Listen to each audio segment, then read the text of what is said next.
Today on the grid, it's the most overrated photography show ever. That's right, and we've got lots of other stupid stuff. We've got a review of my recent trip to Las Vegas. Dobson's here today, which is pretty exciting. Mr. Kuna is back from gallivantation. We've got some news, we've got some giveaways. It's going to be a fun day on the grid. And it all starts, oh, come on! It's brought to you by Platypod, the tripod alternative that is changing the world. Everybody has a Platypod. You should too. Go to platypod.com. Welcome to the most overrated photography show. Oh, I'm sorry. The most ever. Nope, it's the most overrated photography episode ever. Yes, that's because today our topic is we're going to be talking about things in the photography world that are the most overrated. We may even slip out into other topics. Yes, kind of travel a little bit. But the other thing is we want to hear from you guys. Yeah. Like, when we get into it, like, what is your most overrated things in photography, but just in general? It's like those controversial, overrated things that we sometimes are told, oh, you've got to do this, or oh, you've got to have this, or oh, you got to put this setting on, but it's like, it's really just overrated. We also have a special guest. Terry White will be joining us a little bit later. We're going to talk to Terry, and we're going to be getting some of Terry's most overrated stuff. And so we'll be looking forward to that. Let's see what else. We got giveaways and stuff today, of course, like we always do. Yeah, we're giving away a Platypod handle, the lightsaber of Platypods. That's it. Right there. So you can attach it to your Platypod. You can attach it to a tripod. Anything you want to raise it up a little bit. There you go. You got a Platypod handle, and it's got all these accessories and attachments with it. Then we're going to be giving away a copy of Scott and Terry's Tesla book.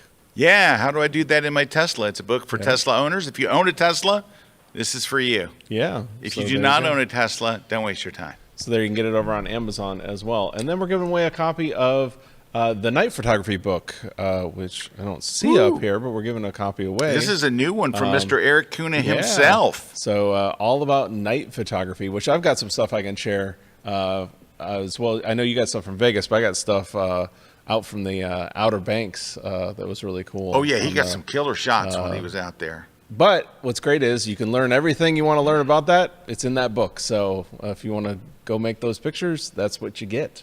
And then Crush the Composition, which there's there's two new multiple copies. Translations, so you can buy it I just in got whatever this language yesterday. you want. So this is, I think it's Italian. What do you think this is? It looks Italian.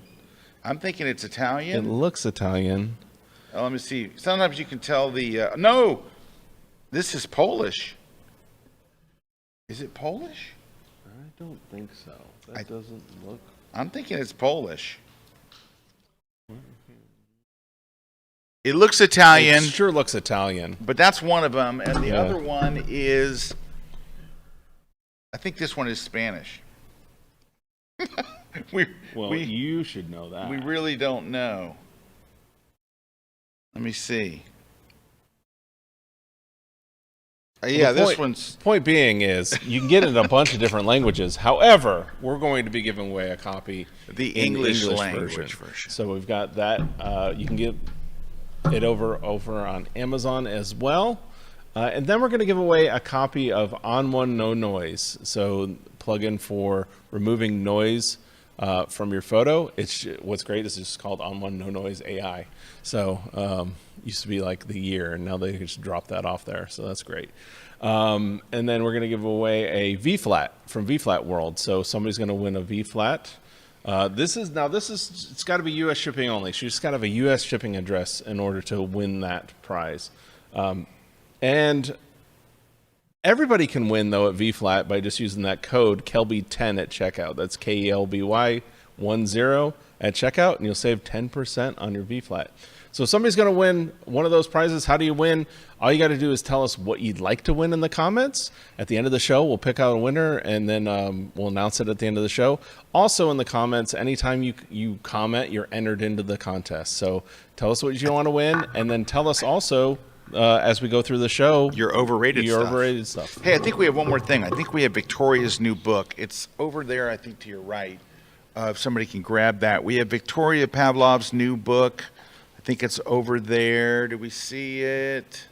I think we gave them away. Oh, no, right there. No, I think there we go. Here we go. We're also going to give away this one, the Adobe Fresco book. So if you're an artist and you're using Adobe Fresco, Victoria's book is the book that you need. Now, of course, if you don't win it, you can buy it on Amazon, but it is the Adobe Fresco book by a wonderful artist, Victoria Pavlov. Go to Amazon and buy it if you don't win it. If you're into Fresco, which is an amazing program for artists, this is the book. All right. Giving away a lot today. Yeah. Definitely. All right.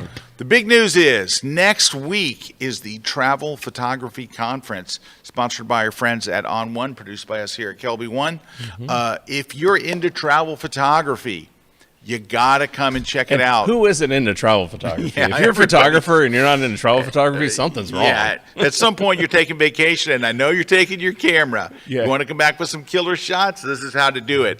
So it's next week. I got a class that I'm doing. I've got a kind of cool one that is I'm teaching a shot list. So I'm giving, I believe, 19 different things for you to shoot, and I have a downloadable PDF that you'll be able to download that you put on your phone. It's sized for your phone, so you can have a list with you. Because I get asked that a lot, and people will ask me, like, okay, I'm going to Paris. I know I'm supposed to shoot the Eiffel Tower, right? And the Champs-Élysées and, the Arc de Triomphe. Then what? Like, what else? And I go into all the research and the whole 9 yards, and I give lots of examples. I'm really excited to teach you it. It's a whole shot list for travel photographers, and again, downloadable PDF. Keep on your phone. I'm excited. Right there. Yeah. So that's next week. Go to KelbyOneLive.com. If you go there right now, you can still grab that $150 off right now. Plus, you'll also get a copy of On One Effects 2025 for free. You're going to get it for free. So go and get this, because you're going to have a killer tool for doing special effects and adding on to either Lightroom or Photoshop. It's a plug-in for either one. Register right now. See how that it hovers over the register now button? That's the button you want to click. And you get the whole conference archived for a year. If you miss any classes, you want to rewatch another class, it's 2 full days, 2 full tracks, simultaneous tracks, plus you can come a day early, which would be Monday, I think Monday the 14th. You can go in and check out the pre-conference class and orientation and all that stuff. It's a lot of fun. Eric and I are both teaching there, and a whole host of on gear. Travel photography gear. Gear is important. We need the gear. Gear. Yeah. All right. Yeah. I got a brief thing about Vegas. I want to see Eric's pictures first, though. Let's take. He got a couple of great pictures. So he was on vacation last week with his RV. You don't have his screen yet? Well, that's I see it over there on the machine over there. Yeah, definitely. Oh, there it is. Right. So, let's zoom in. There we go. So this is one of the images. This is a lighthouse out in the Outer Banks. So we're in the Outer Banks of North Carolina. Very dark sky location on the East Coast. Probably one of the best dark side locations on the East Coast. Wow. And this is a single exposure. So this is like one exposure. And what happened is I just timed the light of the lighthouse to pass once by the camera, and then it shuts off before it passes a second time, right? So that way it balanced out in one exposure. So it's great. I mean, this is it's totally accessible location, so easy to shoot. Doesn't take a lot of effort. My Jeep is actually sitting right next to that building on the right there in the parking lot, like right over to the right. It's just sitting right there, and I walked about a football field down, and boom, there's a shot. I went to the Outer Banks years ago. I was looking to see if I think I shot that same one, but I don't have nearly as good a shot. And then here's one where we did another lighthouse. This is a decommissioned lighthouse. Where this is 2 exposures because I had to balance it with the light pollution that was there in the location. But you do the technique, you put it together, and then boom, there you go. Boom. And then here's one where I mixed moonlight with the Starlight. So this is an old life-saving station that's out in the Outer Banks, middle of nowhere kind of thing. It's actually out on a place called Pea Island. So you got the moonlight lighting up from the right. That place stinks. Yeah, exactly. And then you got you can see the glimpse of the Milky Way back there on the top left. So that's moonlight with the Milky Way all in one exposure. Moonlight, music. So the other thing that I did, I always look for interesting experiences. We talk about like we want to put ourselves in front of interesting subjects or interesting things. So one of the things that I did was I found this place. We were near Gatlinburg, near Smoky Mountains. I found this place. Basically, I don't even want to say, but that's basically the name of the place. But what's cool is they have this nighttime experience where they light up all these like areas that you can walk through, and it's really cool. And I just saw like here where you've got like you're walking through these areas and all that. So I was like, there's potential here. I can do something with this photography wise. So I was like, hey, let's go and check this out. And my wife and daughter were kind of like, okay, we'll go. They're kind of they humor me sometimes. But when we walked out and we left, they were like, that's the coolest thing we've been to this whole trip. It was just really neat. But that's where I'm looking for those unique experiences. So they have like a treetop like skywalk where you walk over through the trees and all that. So I was like, that'd be really cool. And then this is like you're on the top of this hill. And then Gatlinburg's down there in the valley, and there's this whole like amusement park that's up there, like walking amusement park, not a lot of rides. So I was like, this is cool. So this is my daughter walking through those treetop areas.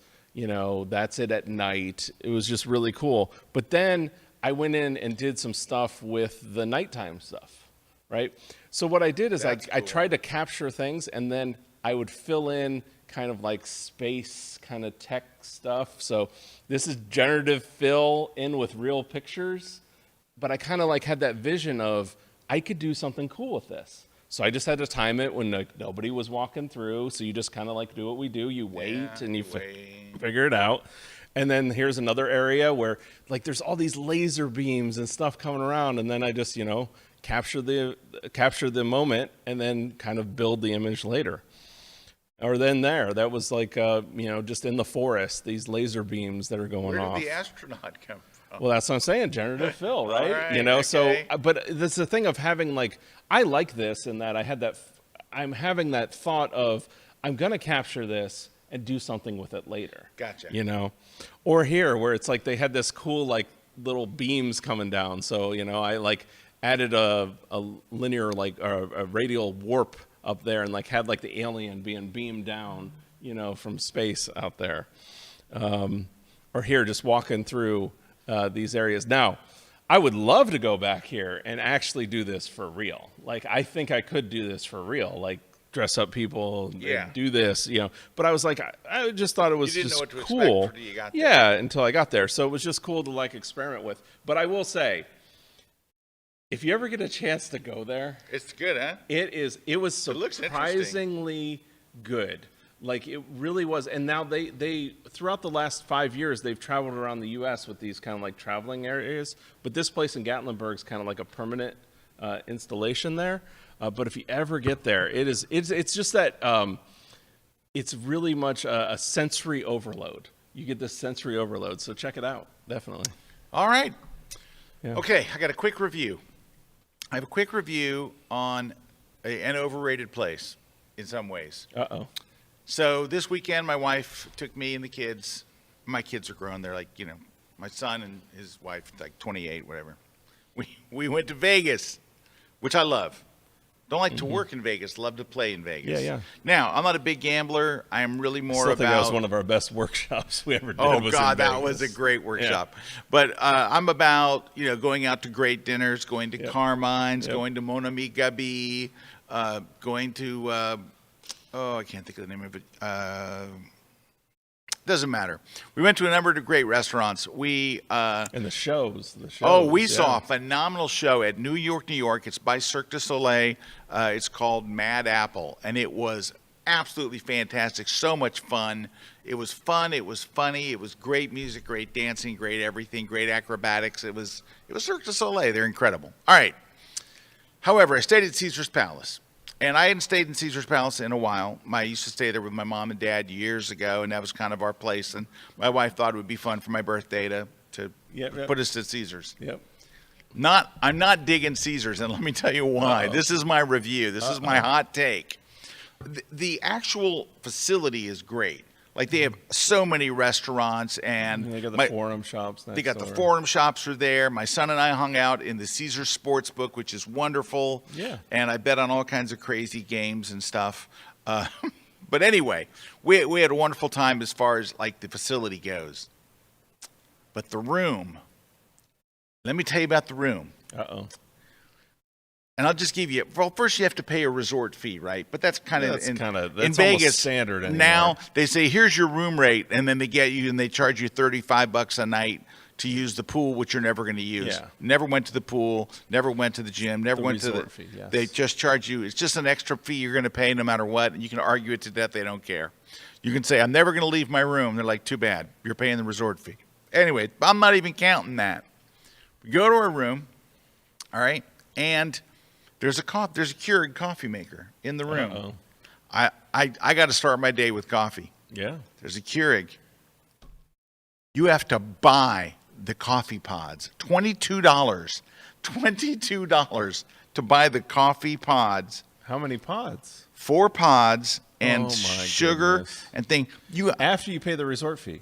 This is in your room they have a coffee maker, but you can't use it. 20-cent K-pod. Yes, you got to pay $22. So the first morning we were there, we didn't realize that. We just thought we can't find where they stored the coffee. We didn't realize it's part of the mini bar. We did figure that out. So we call room service. I call up room service. They go, we don't do room service by phone anymore. What? No, you have to go scan a QR code. Go to our website. Well, what I hate about going to the website is you can't say, can you make my eggs this way? Can you make the egg? It's like you're going to get it like eggs, bacon. You have no control over it. No so anyway, customization, we order the room service. And the room service, as you might expect at Caesar's Palace, is quite expensive. Yeah. There's a knock on the door, and I expect, okay, well, we don't really have a table in our room. So they're going to wheel in the cart, and the cart opens up. Bag. Right. They brought a bag like they went to 7-Eleven and said, here. And they handed us a bag like from 7-Eleven. No glass, none of that stuff. I mean, what in the hell has happened to Caesar's Palace to where room service, they hand you a bag like you went to the 7-Eleven, but they charge you like they brought in silverware, set it all up, and the whole 9 yards. Mm-hmm. It's just, Honor the days. I could go on and on and on about the little nickel and dimey crap that let me put it this way, I would not stay at Caesar's again. No way. Eric and I stayed at the Hilton Garden Inn. Oh, yeah. I had a refrigerator. There's no refrigerator. It was very nice. We had a microwave. We had free coffee in the lobby and free coffee in the room. All that stuff at straight down Las Vegas Boulevard. Yep. Hilton Garden Inn. Yeah, got you a room in 2 minutes. It was great. Yep. And I'm sorry. Everything was expensive I feel as like crap. It's kinda all kind of going that way. Like you talk about the resort fees, the room service. That's when you said the room service. I was thinking that because that's it. Yeah, they just don't give you the stuff you need. It's just like, here's a bag. And what it is, I think, is they don't really want you to do that, right? So they're kind of like, well, we're just going to... They don't want you to charge rooms. You cannot make more money than people make off of room service. Well, obviously you can make more off the K-cups. So. Yeah, well, if you buy the coffee, it's $13 a cup. Wow. I mean, wow. I don't know what to say. Honestly, though, that's kind of like where that industry has kind of gone. I mean, I know we've had struggles with that. That didn't happen at the Bellagio. Live events, though. Like, like you talk about coffee. Like, it is ridiculous when you put on a live event. Yeah, but I expect that at the convention center or at a hotel, but not as a guest. It is so ridiculous. It's so ridiculous. Anyway, so while I enjoyed the facility and the property and the shopping, You'll stay somewhere else and then travel over there. I went to the breakfast buffet one morning. It was $70-something a piece for the breakfast buffet. It was not only was it $70-something a piece, it was sold out the next 2 days. We couldn't even get in. Wow. I know. It's just, I don't know. Interesting. Okay, today we're going to talk about things that are overrated. Number one, staying at Caesar's Palace. Oh, my goodness. Yeah, I wouldn't stay there again. I like the facility. I'd go there. I'd go to their sports book, which is pretty cool. But as far as, like, would I stay there as a hotel? I would not. Absolutely not. Okay. All right, so today what we did, we've put together a list of things that are locations that are overrated, accessories that are overrated, things that are overrated. And don't forget, we want to hear from you. And I saw some people already were popping in there. And also, Terry White's going to be joining us. Let me throw one or two quick ones out there before, just to get us started. Yeah. Let's just get us thinking. All right, let me get one here. Here's one that is super overrated, and I hope this saves you some money. You're getting ready to buy a new Mac.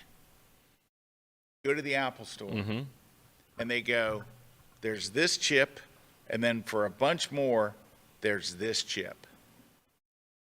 Don't buy the faster chip. You will not notice any appreciable difference. Yes. Unless you're a video editor now, if or you 3D are graphics doing or something. high-end stuff, but I'm talking to photographers. It's a photography show. As a photographer, those super fast machines are not going to pay off for you. And you're going to be like, I bought the fastest machine and I spent another, I don't know, $400, $500, $600, and you are not going to see a lick of difference from using Lightroom and Photoshop. Overrated. Very, very overrated. And you know, you sit there, you're looking, you're like, well, yeah, I want a really fast machine, and your other machine is going to be plenty fast. In fact, I'm going to tear the roof off it. Unless you are doing, like Eric said, high-end video or high-end music production. You don't even need a MacBook Pro for photography. Save yourself the weight and the money and go get a nice, fast M4 MacBook Air. Get the thin little Air that fits in an envelope. Get that one. You will thank me. This is my last MacBook Pro. My next one will be an Air. I don't use what I need in here. This basically is Lightroom, Photoshop, checking my email, and web stuff. I hear you.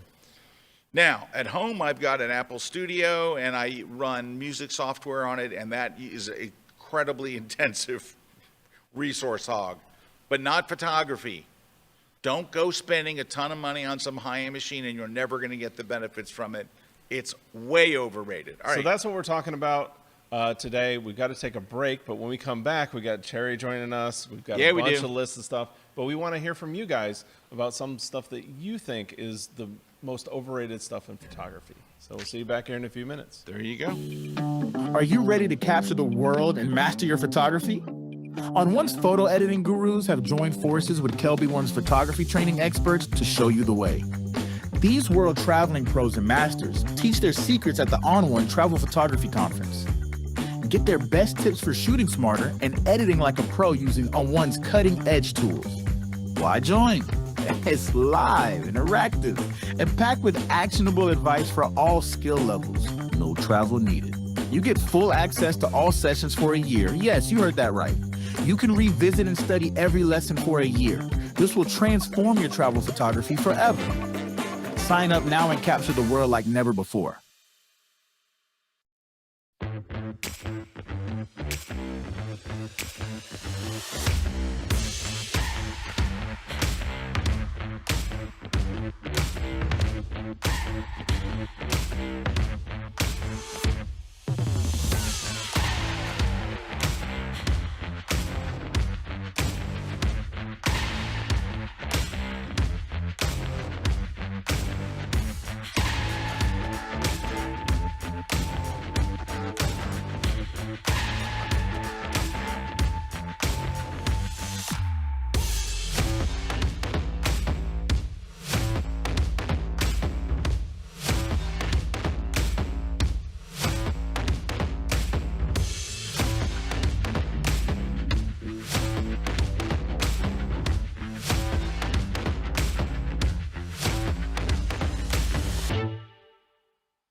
Hey guys, I'm Karen Hutton and welcome to my class about Zion National Park.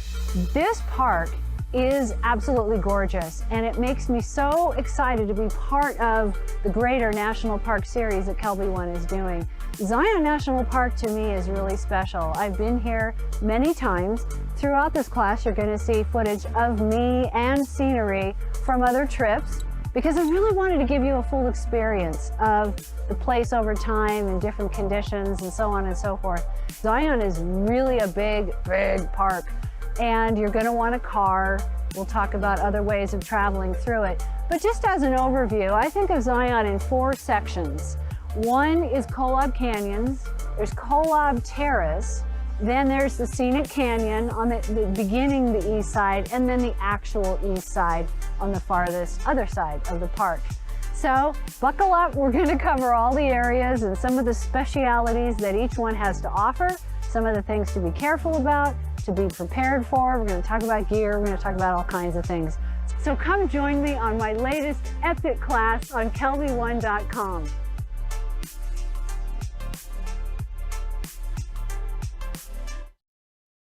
This segment of The Grid is brought to you by Canon. All right, we're back. Hey, we're back. We So got some shout-outs. Yeah, we got Claire Jones joining us from the UK. Lady saying St. greetings. Clair Yeah. and Dr. Drew. And then Mary saying hi from Reno, Nevada. Jack saying hi from Princeton, New Jersey. Paul saying hi up there from Holland, Michigan. Leslie saying hi from Woodbridge, Connecticut.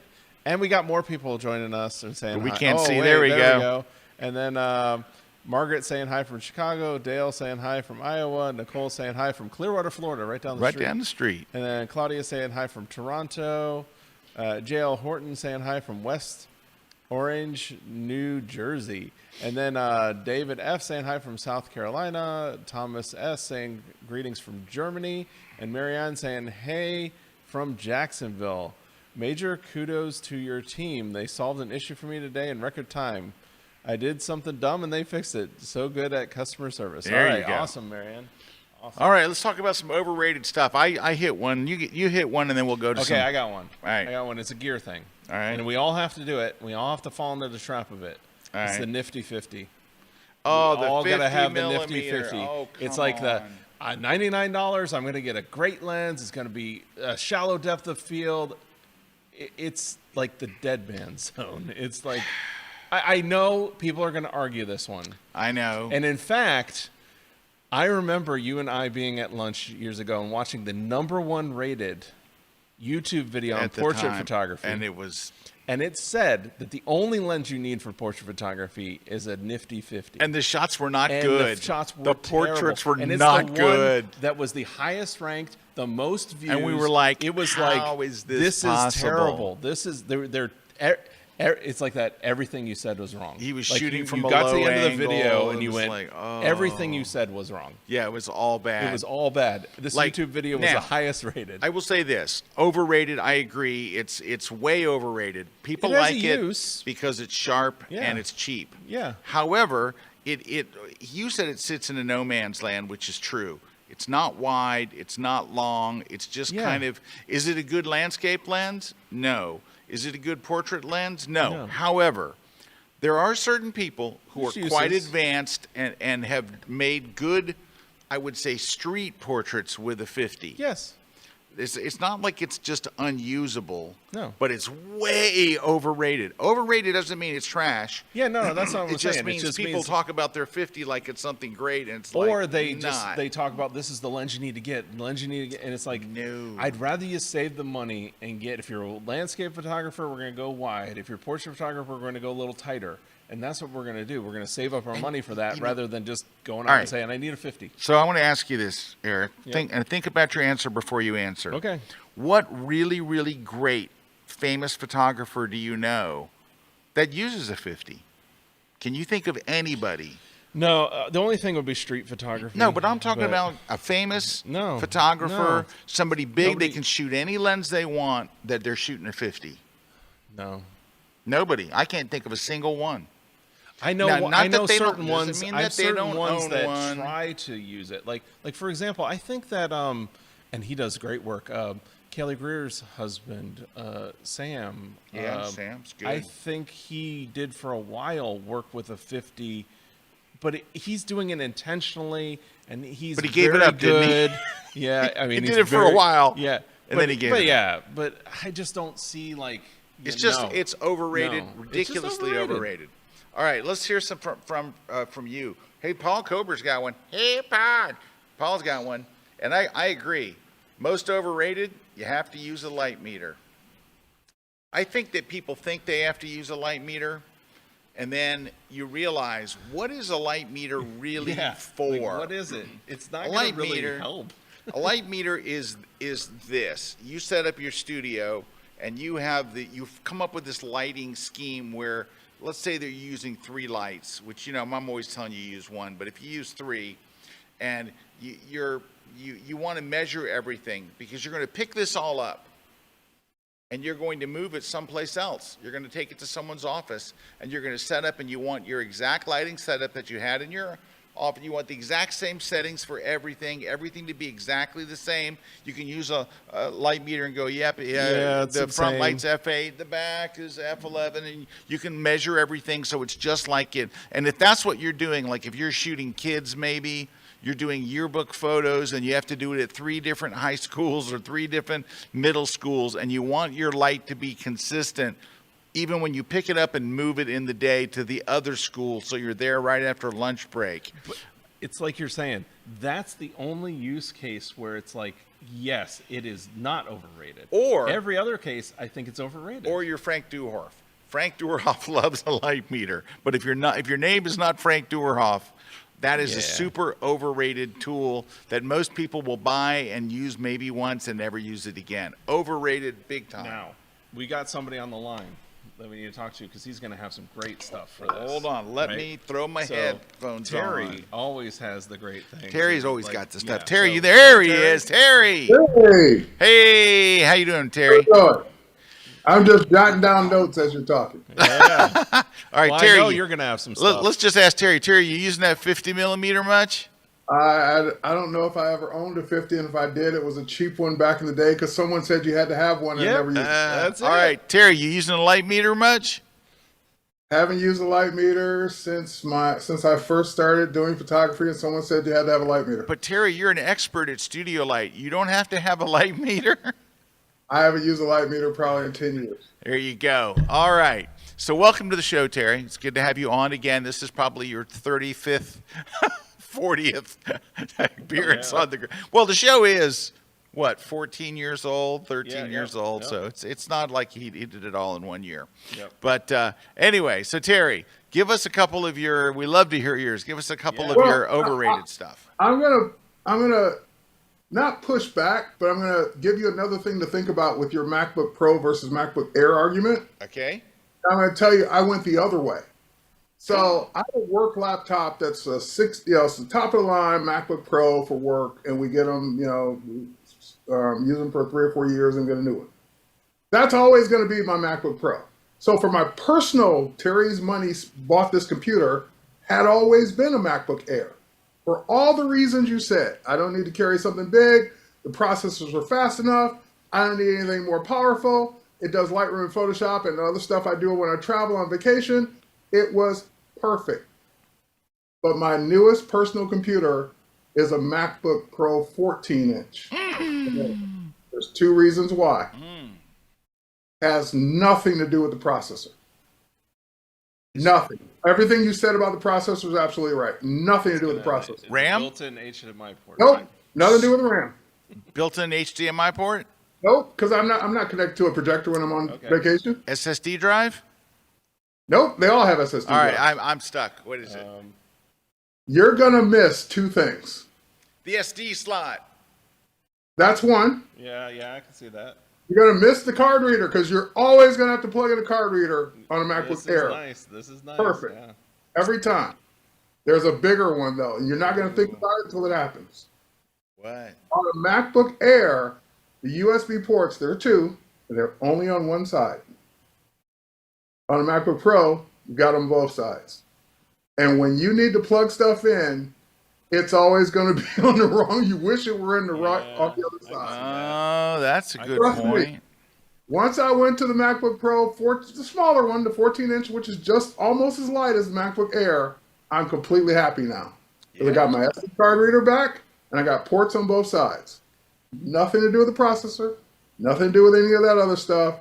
Just the convenience of being able to plug stuff in. Well, maybe we could summarize this up as the overrated thing is to max out and get the top high-end stuff agreed. that you don't need because you're not doing That's video where or 3D Okay, or any cool. of that stuff. That's where Well, we're 100% aligned. We're 100% aligned on that. All right. Well, that's an interesting perspective. That makes sense. But I if like you that. go to a MacBook Air, you're going to miss those two things. And again, nothing to do with the processors. Now, again, it depends on if you're not a person that plugs in a bunch of stuff.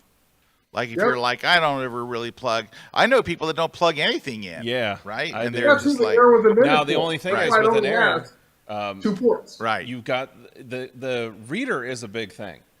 Because having to plug in something know, to the do an reader SD is- card that's- reader, that would 'cause get me. everything I use anymore is SD, right? Yeah. So it's just you just pop it in, and that is nice. So You know what's bad, too? I have so many CF cards, dude. I got CF cards coming out my ears. I don't use them. But I don't use them either. Yeah. All right, overrated. I'm gonna stick to the Apple thing one more time, and then I'm gonna go to something else.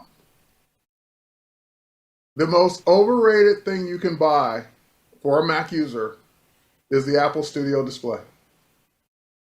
Agreed, because I have two. It's what, $1,200, $1,500? It's very expensive. Very expensive. I think it's more than that. Doesn't support HDR. Are you out of your mind? It doesn't Ridiculous. support HDR for that price. You can get an LG $200, $300, $400, $500, even $800 monitor that's as good, if not better, for half the cost, a third the cost, a quarter of the cost. And it doesn't have a built-in camera, does it? The studio display? I think it does. Does it? I think it does. Oh, okay. I didn't. Yeah, think it has a did. camera, Oh, okay. and Yeah, it starts at $15.99. Starts Right. at So $15.99. $1,600, the most overrated display Apple's ever produced. I can agree with Yowzer. that one. Yeah. Yeah, I will agree. I have two, and it's. I just saw a good one come in. Okay, sorry. I got a All right. Bing. So here's another one, All right. and this came up on social media. I just reposted someone's post about Adobe's new experimental camera app, which is Project Indigo. Yeah, I love that one. So it's you can download it, play with it, get feedback. All I did was repost it. A guy or someone responded and said, "Use a real camera." The most overrated comment. There you go. That's a great one Is because a camera's a camera. A camera's a camera. Camera is a camera. I've done live streams where I show people like I let them pick, was this a iPhone shot or a DSLR shot back then, and most people couldn't tell the difference. Of course. Well, did you see, and I'm sure you did see recently, Apple's filing of that patent where their new sensor is going to have ridiculous dynamic range and all this stuff? Like, it's kind of like there's something that the patent usually, like, because Canon and Nikon, when you start looking at patents, you can kind of future cast. Yep. And when you future cast this, you're like, they're doing something with the Apple camera with that patent where it's going to make DSLRs like real, and the mirrorless cameras, like, it's going to be that argument of that's kind of obsolete. Well, I mean, we've already seen what it did to the compact camera market. It destroyed it. Yeah. Yeah. So I have people come to me all the time saying, "Hey, I want to get a camera for, like, not even professional photography, just vlogging. I want to do social media stuff. I want to do whatever." I'm like, your phone is better than most of those cameras you're looking at. Oh yeah. Just go to the phone. Terry, you know, Jefferson Graham does his, and one day I'm on with Jefferson on his podcast, and I make a joke. I'm like, I just want to get my camera looking as good as yours, and he goes, I'm shooting it with an iPhone, and it looked fantastic. I'm like, you're using an iPhone? He's like, yeah, I'm using an iPhone to tape his podcast, and it looks fantastic. You know, now he's very good at video. I will say that. Yeah. Jefferson's very good. And this is, by the way, when we're saying overrated, there is absolutely a use, and I love my professional cameras and all my lenses and gear. absolutely. This is not, you don't need that. It's just, it's overrated to think that's the only way to take a picture. Right. Well, especially with the quality difference. I mean, yes, I'm with you, Terry. Like, I love my mirrorless cameras, but then you have to argue, like, you look at it and you're like, for certain uses, my iPhone's just as good, if not in certain cases better. Yeah, And there's that's where you're times like, where your phone yeah. is better than your DSLR or your mirrorless. There are all kinds of cases where you go, you know what? I should be using my phone. Got to keep your mind open. Keep Yep. your mind open. For panos and for time lapse. Dude, if you have to figure out how to do a time lapse on like a Nikon or a Canon, forget it. But your phone, time lapse, go. Does all the math, does everything. I could do another one later, or you can do another one right now. Do one now, Terry. Only shoot in manual mode. Oh, gosh, that's on that my was list. on my list. That's on my list. Oh, come on. That's You're going to go back overrated. to the 1940s. Like you spent all this money on this camera that does all this cool stuff for you. In And fact, you go, no, like I want to right- do it like they did in the 40s. Right there on my list, it was the next one. That was on mine, too. It was the next Well, one. we can all talk about it, but that is one I absolutely shoot in manual mode. I shoot in manual Yeah. mode most of the time, but not only. Yes. That I doesn't shoot in make manual your... when I need to. Yeah, I shoot manual when I need to, When I'm in the exactly. studio, we're using Flash. Yep, That's what I use because that's what I do mostly. Now, So Eric I also actually uses Flash it and at night. night. Flash and night is At when I night. use it. Yep. Yeah. Flash and the reason being night, the light doesn't change. In the studio, the light doesn't change. That's why manual, because manual, you're controlling the light. But Terry, Eric and I do these workshops together. You see somebody over there and they're fumbling and they're having all kinds of problems and all. I and know you what's go over, wrong. I know what's You're in wrong. manual. Why are you in manual? Or Aren't we the other supposed one to that shoot in the other manual? one that gets to me is like, and again, that's where I'll tell people is like, if you have to ask me what your settings should be, you should never be in manual. Bingo. Like, that's the thing. If you ever have to ask anybody else, actually, if you ever have to ask anybody else their settings, you should not be in manual mode. Like, because that's the thing is asking them their settings is basically like saying, like, I need the code to unlock it. You should just know. If you're that good that you can shoot in manual mode, you should just know what your settings should be. Exactly. Yeah. All right, Terry, we have to take a break. Can you stick around for a minute or you got to go? I can.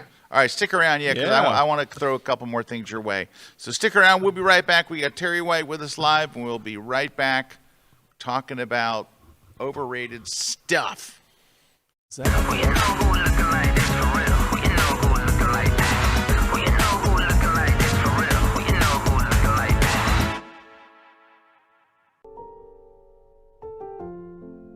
You're trying to put your portfolio together. And you know what stops more people than anything, Rick? Deciding which images make the cut. It's so hard. It is. And Rick knows, because in this course on KelbyOne, I asked Rick, pick 75 of your best Yep. photos.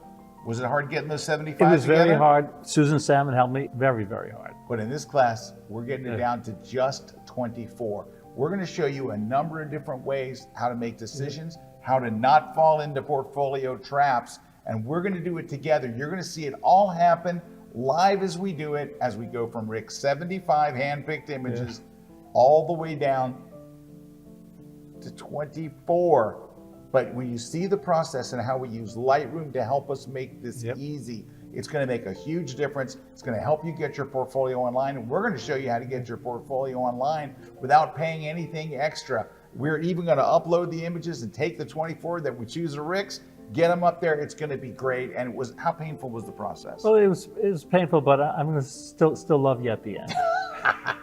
You got to come and watch it and see as we go through the process of building your portfolio, what makes the cut. It's a brand new course exclusively at KelbyOne.com.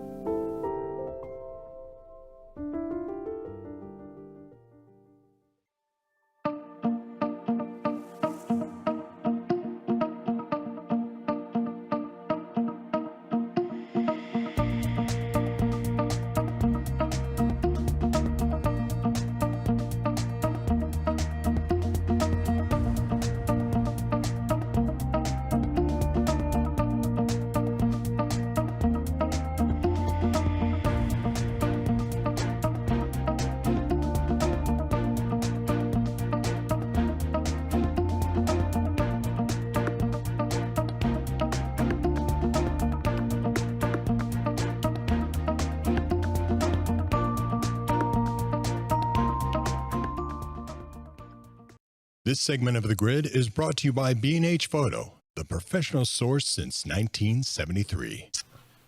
Hey, we are back. Scott and Eric in the studio, and we also have Terry White joining us from Atlanta, Georgia. So Jeff wrote in, and I think Jeff's being a little snarky when he says this, but we'll answer his question. He's saying, please tell me you use shutter priority when shooting sports or action. So I think what Jeff is saying, and I could be wrong. I don't know. Yeah. He could be saying like, oh, tell me you use, like, don't you use manual?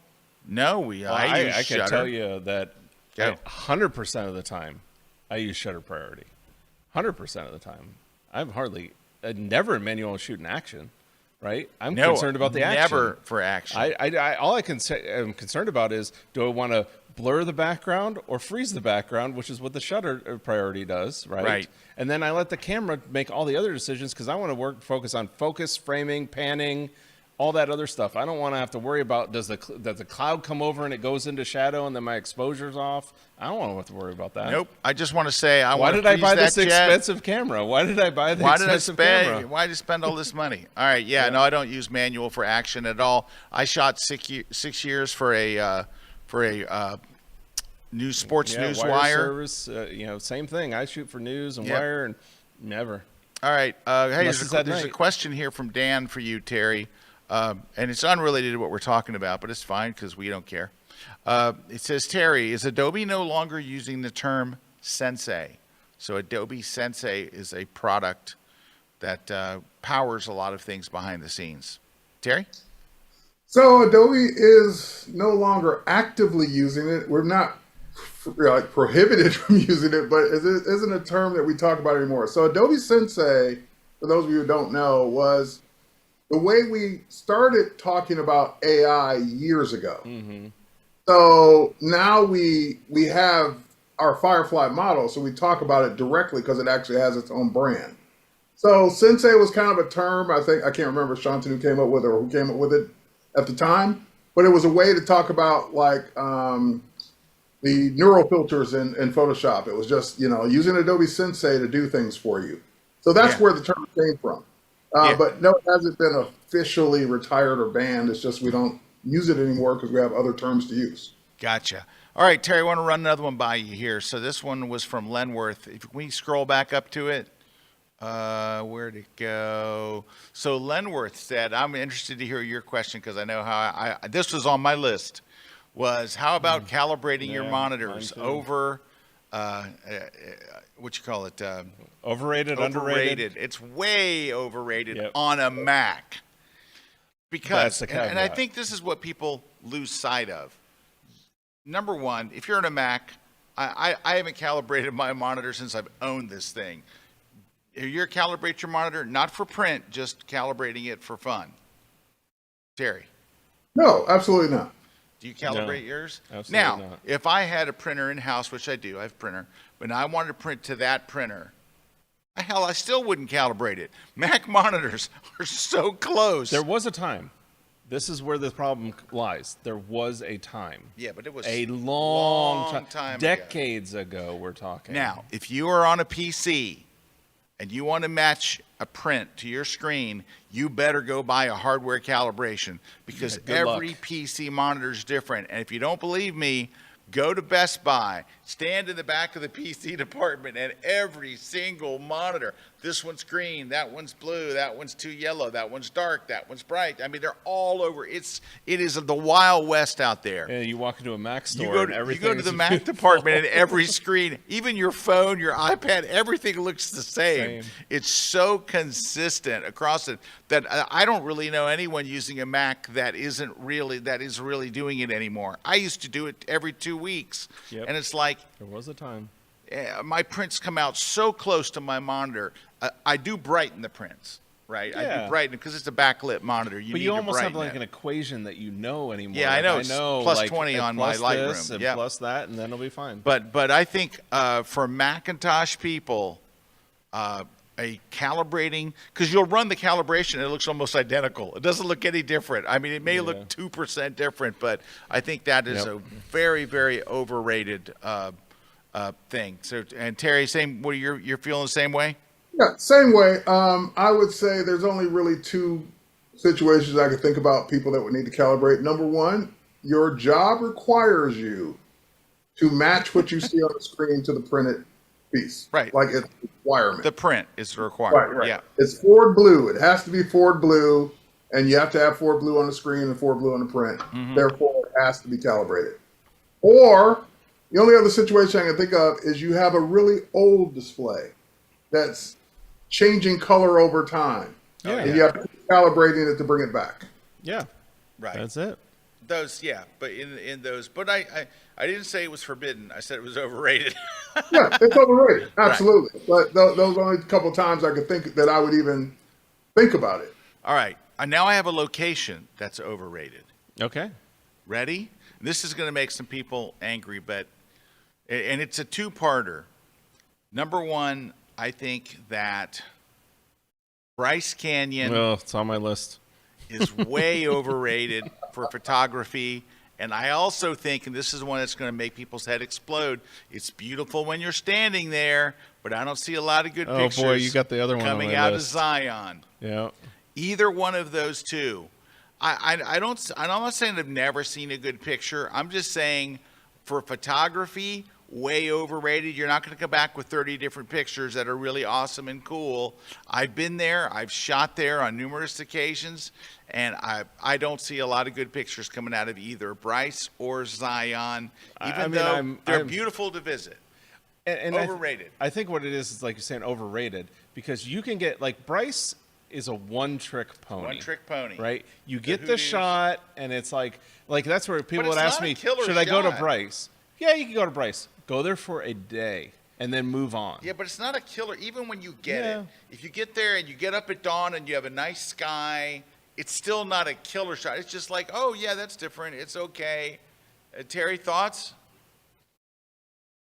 Agreed. The one attempt I made to go shoot Bryce Canyon was my GPS adventure off into the middle of nowhere. So I never made it for the right light. And every picture I've ever seen of it, like you said, it's okay. It's okay. Yeah, it's okay.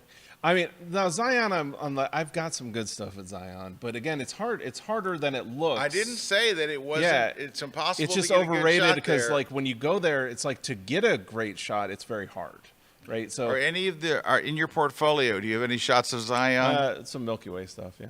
Milky It's Way. good stuff. for Well, that's Milky the Way. subject is not Zion. Yeah, no, The no. subject is the Yeah, Milky well, Way. it's cool. I mean, but again, I agree with you. It's overrated. Overrated. I would put in, another location, again, overrated, kind of in the same area, Grand Canyon. Oh, I love this one. Yeah. Terry, you got to hear this one. This is from Timothy. I think Timothy's got a good one here. Yep. He said, I find street photography to be one of the most overrated genres in photography. 99% seem to be snapshots of ordinary people doing everyday things. That's what's so hard about Timothy, street photography. Yes. Vastly overrated. And do you know why people love it, Timothy? Because nobody can judge it. Because it all is just pictures of ordinary people doing ordinary things. And then turn it to black and white. And turn it makes to black art. and white. Yeah. Now it's art. Black and white, because What that's are on your my thoughts list. about street Yeah. photography, Terry? Overrated or underrated?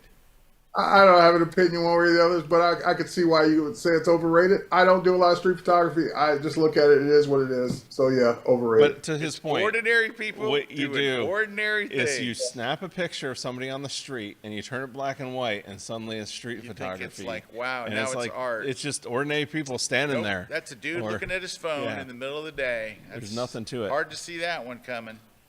All right, that was a really good one. All right, give me another one of yours, Mr. K. Well, I kind of want to hear another one of Terry's, though. All right, Terry, yeah, what you Terry, got? what do you got? All right, this is going to be controversial. That's what I okay. love. I love it. And again, I'm not saying there's not, like we've all been saying, it's not that there's not a use for it. It's just overrated. Super expensive prime lenses.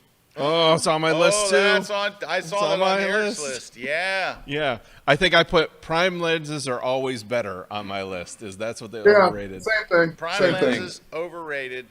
Yes. Yeah.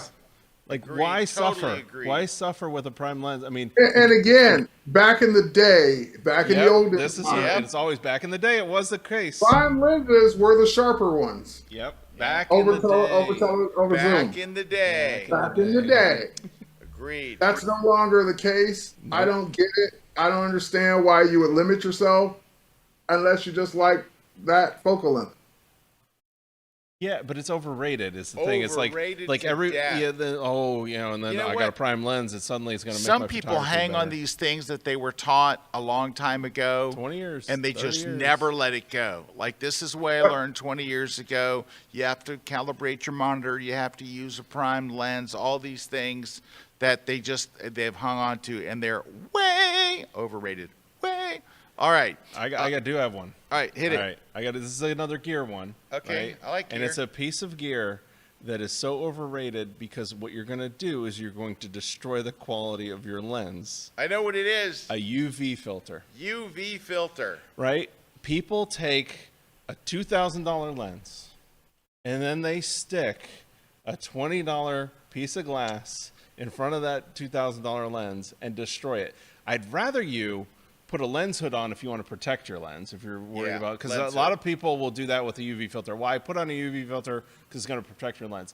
It too, if you're that, photography might not be your thing if you're going to damage your lens. Yeah, But you know what? Yeah. I don't hear many people scratching their lens. Terry, scratching you ever your scratched lens. the lens? I've never scratched the The never only lens. scratched time, the lens. and the only time that I do not heed my own advice here is I use a clear filter. When I do rocket photography, I put a camera where projectiles from a rocket traveling at like 600 miles an hour will slam into my lens. Because that will scratch my lens. That will. But if I'm just going around doing like travel photography, Yeah, landscape you're not putting photography, on a UV you're putting filter. this. And actually, I've had this happen in real life. Actually, one of our, one of our viewers and one of our members, he was out shooting, and he had the best Nikon possible, Z9, right? Best Nikon possible. Had a great lens for that Z9. And he was taking the shots, and I was taking the shots, and I'm using a way cheaper Canon. I'm using a probably the same price lens, and my shots are like super sharp and super great. He's standing in the same location, and his shots are dull. I mean, just dull. Like, I'm talking dull. Oh, UV filter. And you know what? I looked at him, and Rami looked at him because we were with him and said, "Hey, what's that in front of your lens?" He's like, "Well, that's a UV filter that B&H said I had to have. That's a B&H that I had to have in front of my lens because it would protect my lens." I'm like, "Take that UV filter off and let's go shoot." Went to go shoot that night. All his shots were sharp as anything, sharper than my shots, because he took off the $25 piece of glass that was ruining the lens. So why do it? Yep, UV. But it's was just on- overrated. That was on my list. All right, I got one. Ready? Star trails. Oh, yeah. Star trails. Yeah. I know people like them. I'm on your camp But with you this know one. what I'm a it night is? photographer, and I'm on Here's your what camp I've with this found one. about star trails, and see if you think this is on par. The people that took the star trails really like them. Mm-hmm. And that's the end of the sentence. Like, other people aren't like, "Oh, I love that star trail Yeah, shot." yeah. If I show It's- somebody a Star Trail shot or a Milky Way shot, a lot of it's times they always ask, the Milky Way "What shot. is this? Yeah. Like, what is it?" Oh, we Yeah, with- don't understand it. They don't like the understand it's a big circle in the rotation sky, and, and then like all these rings and stuff. But the person that took the star trail likes it because they put a lot of effort into getting it, a lot of time. It is very And tedious. then everybody yeah. else looking at it's like, meh. Any thoughts, Terry? Star trails? Agreed. All right, there you go. All right, you got another one, Yeah, what do you got, Terry? Terry? What you got? Yes, I do. You just made me forget it. People that, okay. Yes, I'm a fan and proponent of getting it right in the camera. Absolutely. That should be your first goal. The overrated is if you don't get it right in the camera, don't bother because you shouldn't be post-processing. Right on my list. All in camera. All and in you know what camera. I put there? Just says, I don't know how to use Photoshop. Yeah, I never heard anyone say, "Look, man, I'm an expert at Photoshop. I'm a ninja. I'm a shark. Yeah. but I don't use it. I don't use it.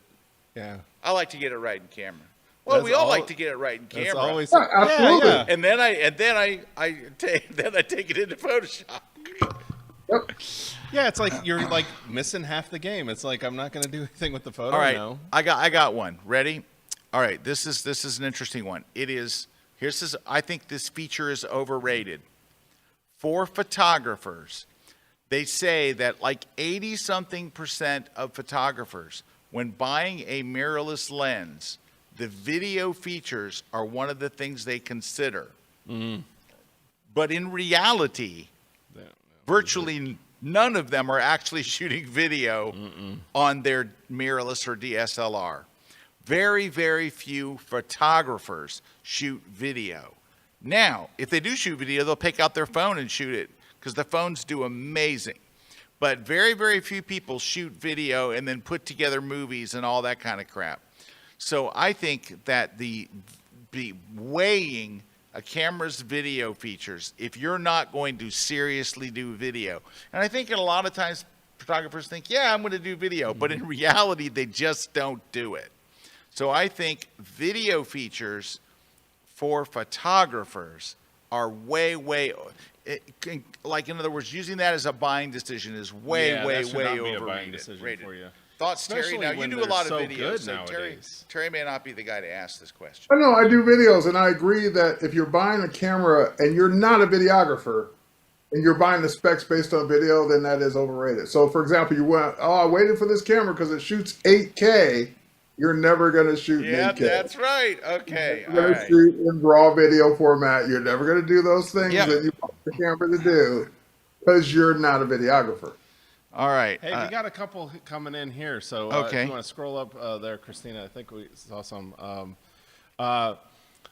Philip saying, an overrated thing, arguments about color science. So that kind of goes to your calibration and all that. Well, also because each camera company has its own color science, like Sony has a particular, people like Canon's color science and stuff, but to argue about them that's a waste of time. Because that's what, at the end of the day, it's like, it's whatever the image is. If people like the image, it doesn't matter what color science you want to debate. All right, I got a hot take here on this one, and Terry, see if you agree with this. Glenna's, is this the one you're talking about? Or? Oh no, I was going to say it. Oh, go ahead. All right, so the thing I was going to say is, and there's a whole caveat here: presets. For most people, presets are way overrated, but let me explain why. Because people will look at a set of presets online, and I've seen people, and I've had friends do this. They see this picture and go, oh man, I'd love my picture to look like that. I'm going to go buy this set of presets. Here's the problem. They don't shoot like that. Like when they show a preset, right? And they're like, all these presets are pastels, and they're these beautiful pastels, or they're wedding presets, and they look like that. And I'm like, yeah, but I've seen your work, and you don't shoot this style at all. Those presets aren't going to turn your photos into that. If you shoot that style to begin with, and then you buy a preset of your style, and then it applies to your style of shooting, it applies the look over it, yes. But that's a small amount of people. So what you do is you wind up buying these preset packs based on the samples. You apply them to your photos, and they look like crap. So I think most preset packs are overrated, and the use of them is overrated. You should only buy presets that you look at the photo and say, the before photo, and go, that's the style I shoot. Right there. That's what I shoot. So this set of presets work for me. That's a good one.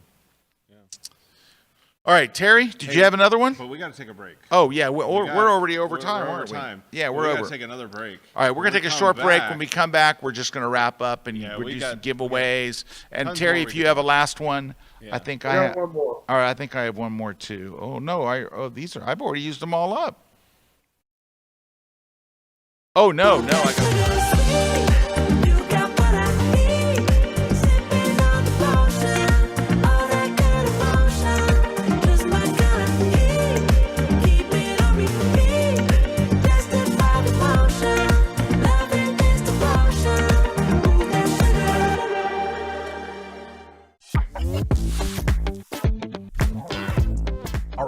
You just came back from some amazing vacation, some fantastic place, like maybe you were in Spain or you're in France or you're someplace amazing, and you've taken a lot of good shots, but what's going to make them fantastic shots? I got to be honest with you. It's that stuff you do in Lightroom and Photoshop. It's that post-processing stuff that's going to take them to the next level. And I'm going to take you there. I'm going to take you through all of it. I'm going to share all of my favorite travel photography editing tips. And man, I got a bunch of them because there's things we only deal with in travel photography that you never have to deal with, like in landscape photography or portrait photography, like power lines and tourists and removing distracting things and all kinds of horrible things. But you can also add things that make your images look phenomenal. And I want to uncover all of this. We're going to cover everything from beginning to end. I'm sharing my very favorite travel photography editing tips and take you through the whole thing. I'm going to start you off in the right place. We're even going to talk about organizing. I'm going to show you how to make beams of light all inside a Lightroom. You're going to be able to add effects and things to your photos that are going to make everyone so jealous they're going to hate you. I want them to be like, how did you get these? These are amazing. These are incredible.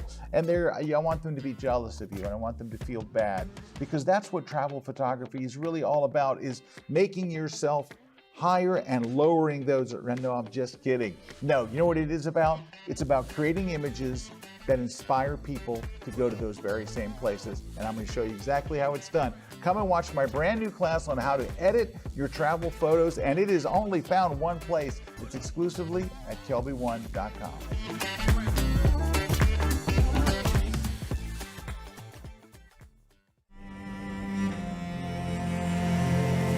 Howdy folks, Moose Peterson here in what's been my playground for decades, Yosemite National Park. This is part of KelbyOne's National Park Series, and we've got something very special for you. Well, whether you're a first-time visitor or you've been here many, many times, it's gonna be new every time. We're gonna start off at Tunnel View, a place that's gonna get you revved up. We're gonna take you up the trail to Yosemite Falls. And we're going to take you up personally, intimately with these places. Where do you go? Where do you stop? What cameras do you take? What lenses? How do you make it really simple and easy, not complex, so you take in all the places here, and that comes through in your photograph, your passion, your love for being outdoors, and of course, Yosemite. So come along. This is going to be a marvelous class for you to get inspired. It's going to be exclusively on KelbyOne.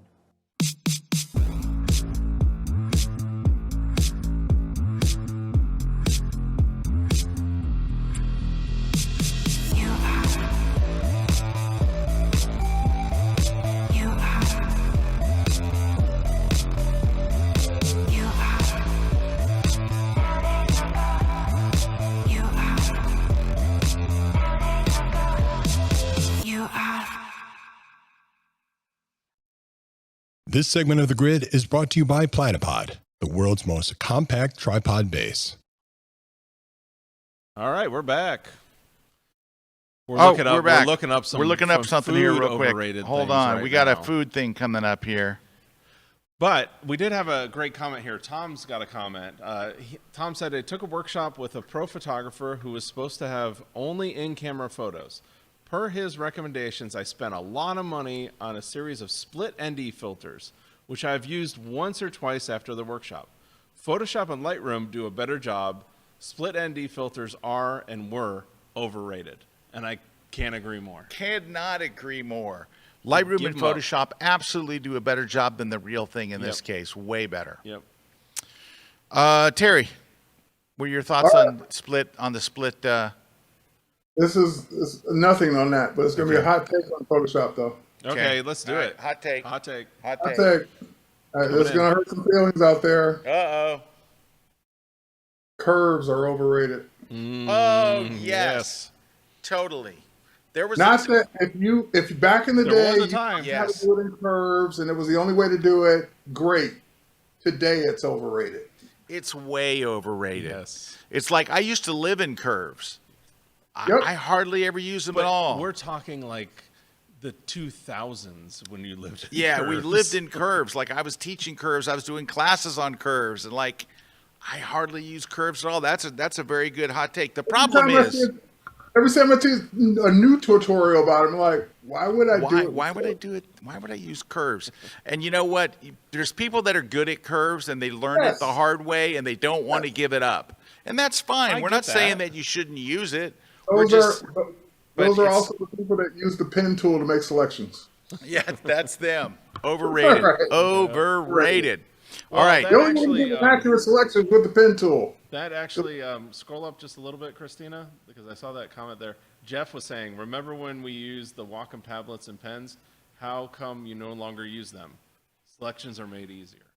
And really what it comes down to is Wacom pens have become kind of a little bit overrated nowadays for photographers because our because of selection all the tools masking. are so good. All right, I got a hot take for you. This is food.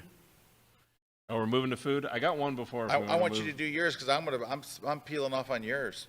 All right. So, well, no, I don't have a food one, but I got one more photography one. Before we get there. do your photography. And then we can go to food. I know food's on our mind. We got to eat lunch here in a second. It's lunchtime. But, hey, there's one that's overrated that I fell into the trap of for years, and you benefited from this trap that I fell into.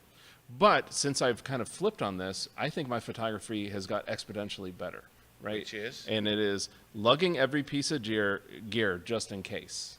That is overrated. Yes, it is. Now, I used to love it when Erik carried every piece of gear Yes. because I could be out someplace shooting. We'd be out together shooting someplace. I go, Erik, do you have a whatever I said? He had it. Yep. He had everything But you it's could paralyzing. carry. It hurts. It's paralyzing. It's all bad. And you always have the wrong thing when you need the other thing. And that's where I've moved to kind of like your setups. It's keeping it simple. Yeah. Putting on zoom lenses instead of prime lenses because the prime lenses are not like so much better. It's making sure whatever gear that I have, like I've gone down to that just an ND filter. I don't need any other filters, just an ND filter. So again, when we fall into this trap, and that's what's overrated, is that we need everything. When I see people coming and they're coming out shooting and they bring the backpack with a roller bag, and I've had this recently. A guy who came backpack and a roller bag, and I've got like my camera on the tripod set up, and the difference is like I'm able to move nimble. I'm able to get more shots. I'm able to move around. And he's worried about like, well, if I put my gear down, is it going to go missing, and all that stuff. Like, It's true. just don't He's do it. quick and nimble. He goes crazy when he hears a cymbal. Yep. Along those lines, and this you just group it all together. Having more gear makes you a better photographer. Yeah. Overrated. Yeah, Way totally overrated. overrated. Yeah. All right. You find the gear that you love and you use it. All right, give me your hot take on chicken. Oh, okay. Hot take. This is one my daughter's going to be so upset about, but I totally I'm 100% believe behind you on this. in that in overrated Raising Cane's chicken tenders. Oh my gosh, I couldn't wait till one opened in Clearwater. Yeah, my brother and I tried go it, there. and it's like It's the most just, okay it's chicken. Fine. It's fine. But it's not like I'm going to drive out of my way and go get. But they are like her and her friend. They're I obsessed. know it's a hot chain right I now. don't get Terry, it. have you been there, Raising Cane's? I've not. It's a hot Yeah. chain. I You're not saw the missing first much. one in Birmingham, in Alabama, but now they're all over the place. They're opened up everywhere, and they're just not that good. They're like, okay. All right, Terry, we talked about Dave's Hot Chicken last week, and you and I just talked about it. How far are you from Sandy Springs, Georgia? Oh, probably about an hour. Oh, Oh, crap. that's- Well, there's one in Sandy Springs. Can we There's go one up in the map? Conyers. There's one in Buford. Does it let you go up to that area? In the map? Okay, can you drag the Oh, map can I around? drag the map around? Oh no, it doesn't let me drag the No, map. that's yeah. weird. For Georgia, that's all I got. Near Atlanta, is Oh. Sandy Springs those- on Roswell Road. Yeah, those are both. I see the one for Sandy Springs and Conyers. Those would be like an hour away. Well, Do you ever get to Sandy Springs, Terry? well, if you ever get there, Because I'm telling you, Dave's Hot Chicken is light years ahead of Raising Cane's, and it's another chicken chain that's going everywhere. So that's one. I'm going to give you an there's underrated. Cane's. There's Raising Cane's. I'm going to Oh, give you an Lord. underrated chicken. We've talked about overrated chicken, Yeah. and I'm going to give you an underrated. No, I'm not chicken. I'm going to give you an underrated pizza. What do you think it is? Domino's? Domino's isn't bad, but it has had a resurgence. Yeah. I'm telling you. I don't know. Pizza Hut. Pizza Hut? Yeah. You can't out Pizza the Hut. I'm telling you, Pizza Hut has gotten infinitely better than it used to be. Yeah, I Pizza mean, I Hut, guess that's what you surprisingly- think, like it's I see what really, you're saying, but it's really not I'm not gonna bad. go out of my It's way for that one gotten either. quite good. All right, Terry, give us your. Do you have any chickens that you think are overrated? Overrated chicken. Yep. Uh-oh. He's got a smirk on his face. Uh-oh. I'm afraid I know what it is if he's smirking. You already know what it is. Say it, Terry. Chick-fil-A. Chick-fil-A. Oh my goodness. Now look. Blasphemy, it's coming out. Chick-fil-A, they have their fans, and you They can do. never argue with them because Don't they're do like, it. for whatever reason, they like a kind of bland chicken. It's okay. It's okay. I've okay. had Chick-fil-A many. My daughter was hooked on it Yeah, for a my while. daughter is the same. Look at Like it. Raising Look at the Cane's and picture. Chick-fil-A. There it is. It's a piece of bread, 2 pickles, Yeah. a piece of chicken, and a piece of bread. The bread is we're quite getting in good. trouble over this one. The bread is good, but I know that people said. overrated. It doesn't mean it's bad. Right. It's just like people are like, oh my God. Like you go to Chick-fil-A and there's 2 lines full of people and you're like, right next door, Dave's Hot Chicken. I said what I said. He said what he said. Whoa. Bring it. There we go. All right. You could tell. Well, we should probably end on that one. Yeah, because you know what it is? People that are like chicken aficionados that really love it, those people do not talk about Chick-fil-A. You know who Chick-fil-A's for people? Is like, yeah, I like a chicken sandwich. It's all right. Oh, I like Chick-fil-A's. Yeah. But people that are connoisseurs of chicken are not choosing Chick-fil-A. No, They're like, we're elevated to Dave's Hot Chicken. yeah, we're elevated. Elevated chicken. All All right, Terry. I might have to make a road trip based on that recommendation. Oh, I'm telling you, Terry. And I wouldn't get their tenders. Get their chicken sandwich. It's called a slider, but it's the size of a big chicken sandwich. I don't know why they have mini sliders that are sliders. I'm looking at the map. Let's see. How long would it take me to get there? Yeah, but Terry, the All you gas gotta that do you're going to is spend. Look at What's it going to cost you in gas, Terry? Nothing. Nothing. That's exactly. right. And you put on your autopilot, your car will drive you there. Yeah, it'll drive you there, Terry. Your car will drive you there, and there's no gas. Yeah, I guessed right. It's 55 minutes away. All right. I'm There you telling go. you, Terry, change your life. It'll curve your spine. All right, let's give away some prizes. Yeah, speaking of changing lives, here we go. We got some prizes we're giving away. So John Kiernan is winning your Crystal Composition book. J.L. Horton is winning the V-Flat. And then Glenna Lamphere is winning the Night Photography book. Valerie Wagner is winning the On One No Noise. Claudia Baldessera is winning the Platypod handle. And Joe C. is winning the Tesla book. So there we go. All you got to do is email us over at gridprize@kelbyone.com, and we'll verify information, then send you out your prize. Just try to do that by this Friday if you can. There we go. All right, Terry, thank you so much for joining us today. It was fun. You had some Yeah. great takes, That was- as always. that was- I knew he would Anytime have some Terry's good a ones. guest, I don't care if it's for like, for the holiday gift guide or anytime you have Terry, he's always got the goods. Thank you very much, Terry. We sure appreciate Thank you for joining having me. us Great today. being here. Hey, where can people go see you online? Where can they learn about Terry White? TerryWhite.com is a great place to start. Oh, there we go. Look at that shot. So for those of you who don't know, Terry has been working how many years for Adobe? It'll be 29 this month. 29 years. Congratulations. That's Terry during one of the big keynotes there that Adobe does, those And look, you can giant sign up for his newsletter mega right there. keynotes right there. All right. Well, thank you very much, Terry. Sure appreciate you having on. Thank you guys for watching. Thanks to Christina and the crew here. Dobson, I think, was pretty good on the jib Yes. today overall. Now, reminder, we won't be here next week because we're going to be at the That's Travel right. We got the Photography conference, the Travel Photography Conference, so there's no grid next week. But I hope to see you at the Travel Photography Conference. Go to KelbyOneLive.com. Sign up right now and save $150 and get a free copy of On One Effects 2025 when you sign up for the conference. Go to Kelby One Live. Do it right now while you're thinking about it, and we'll see you next Wednesday at the conference because we'll be learning a lot, we'll be laughing a lot, we'll be lunching a lot. Yep, all that stuff. Thanks, everybody. lot. Thanks, Terry. Thanks to our sponsors, and we'll see you week after next. Take care, everybody. Look at that jib work.